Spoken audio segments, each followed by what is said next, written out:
The Biden administration and Western allies committed Saturday to a series of tough new sanctions on Russia to choke its financial system, including cutting off selected Russian banks from the international financial messaging system SWIFT, in retaliation for the invasion of Ukraine, they said in.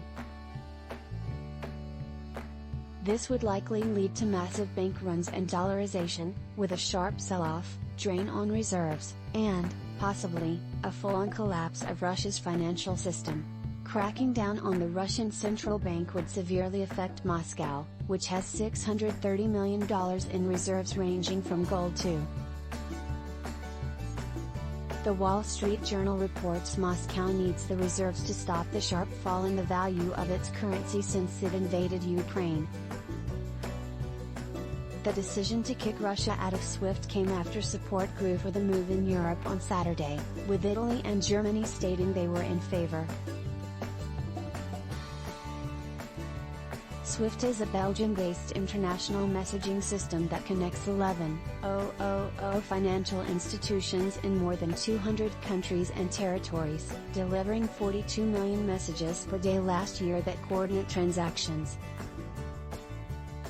Russia would still be able to conduct banking transactions with other countries without SWIFT, but it would be much more labor-intensive and expensive.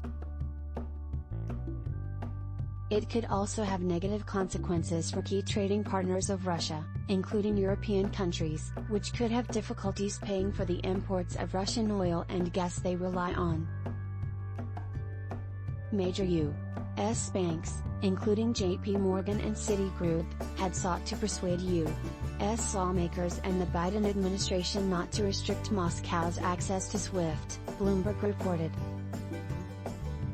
They warned that the measure could encourage the development of an alternative to SWIFT, reducing the dollar's supremacy in the world economy. They also argued that encouraging the use of alternative systems would make it difficult for Western countries to track suspect financial transactions. The only other country blocked from SWIFT is Iran, which was cut off in 2012 as part of international sanctions over the country's nuclear program. Wall Street counsels Washington against kicking Russia off SWIFT. Bloomberg: what is SWIFT? Here's how this banking system could be used to punish Russia for invading Ukraine. Forbes.